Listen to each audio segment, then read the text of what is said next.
Hello students, সামনে তোমাদের talent search examination 2024, তাই ক্লাস 4-এর একটা ভিডিও নিয়ে হাজির হয়েছি যেটা তোমাদের খুবই কার্যকরী হবে। চলো দেরি না করে ভিডিওটা দেখে নে।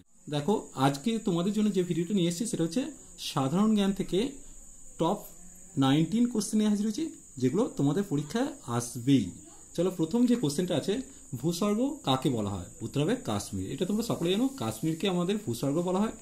দুয়ের কোশ্চেন, দ্বিতীয় হুগলি সেতুর আসল নাম কি? দ্বিতীয় হুগলি সেতুর আসল নাম কি? উত্তর হবে বিদ্যাসাগর সেতু। তিনের কোশ্চেন দেখো, ভারতের জাতীয় খেলা কোনটি? ভারতের জাতীয় খেলা কোনটি হবে? হকি হবে। চারের কোশ্চেন, স্বাধীন ভারতের সর্বোচ্চ উপাধি কোনটি? স্বাধীন ভারতের সর্বোচ্চ উপাধি হচ্ছে ভারতরত্ন। এটা তোমরা সকলেই জানো। এরপর দেখো পাঁচের কোশ্চেন, বায়ুচাপ মাপা হয় কোন যন্ত্রের সাহায্যে? উত্তর হবে ব্যারোমিটার যন্ত্রের সাহায্যে। ছয়ের কোশ্চেন, বর্ণপরিচয় বইটির লেখক কে? তাহলে বর্ণপরিচয় বইটির লেখক হচ্ছে ঈশ্বরচন্দ্র বিদ্যাসাগর। এরপর দেখো সাতের কোশ্চেন, জলাতঙ্ক রোগের টিকা আবিষ্কার করেন বিজ্ঞানী লুই পাস্তুর। এরপর দেখো, গাছের প্রাণ আছে প্রমাণ করেন বিজ্ঞানী জগদীশচন্দ্র বসু। এরপর নয় কোশ্চেন, স্টিম ইঞ্জিনের আবিষ্কারক, স্টিম ইঞ্জিন কে আবিষ্কার করেন? উত্তর হবে জেমস ওয়াট।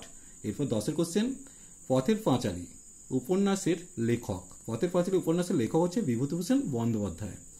11 কোশ্চেন, ম্যালেরিয়া রোগের ঔষধ। ম্যালেরিয়া ঔষধ হচ্ছে কুইনাইন, যেটা সিনকোনা গাছের ছাল থেকে তৈরি হয়। এরপর টেলিভিশনের আবিষ্কারক হচ্ছে জন লোগি বিয়ার্ড। এই অপশনটা থাকবে, এতে তোমরা অ্যান্সারটা টিক দেবে। এরপর 13 কোশ্চেন, তোমাদের আগেই বলা হয়েছে যে 4টে করে অপশন থাকবে, ক খ গ ঘ অথবা 1 2 3 4 করে। যেটা সঠিক হবে সেটাতে টিক চিহ্ন তোমাদের দিতে হবে। এরপর দেখো, ভারতের সংবিধান রচনা করেন কে? উত্তর হবে বি আর আম্বেদকর, অর্থাৎ বাবা সাহেব আম্বেদকর। এরপর দেখো, 14টা কাজিরাঙ্গা অভয়ারণ্য অবস্থিত আসামে। এরপর 15 কোশ্চেন দেখে নাও, সবুজ উদ্ভিদের খাদ্য প্রস্তুতিকে বলে সালোক সংশ্লেষ।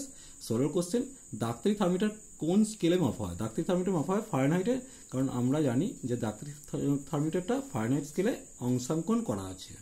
17 কোশ্চেন, মঙ্গলের উপগ্রহের সংখ্যা কটি? অবশ্যই উত্তর হবে 2টি। এরপর দেখো, কোন গ্রহের বলয় আছে? উত্তর হবে শনি গ্রহের বলয় আছে। এরপর 19 কোশ্চেন দেখো, আন্তর্জাতিক ভাষা দিবস 21শে ফেব্রুয়ারিকে বলা হয়। চলো, এই রইল আজকে টপ 19 কোশ্চেন। এগুলো তোমরা ভালো করে দেখে যাও, এখান থেকে তোমরা কমন পাবেই পাবে।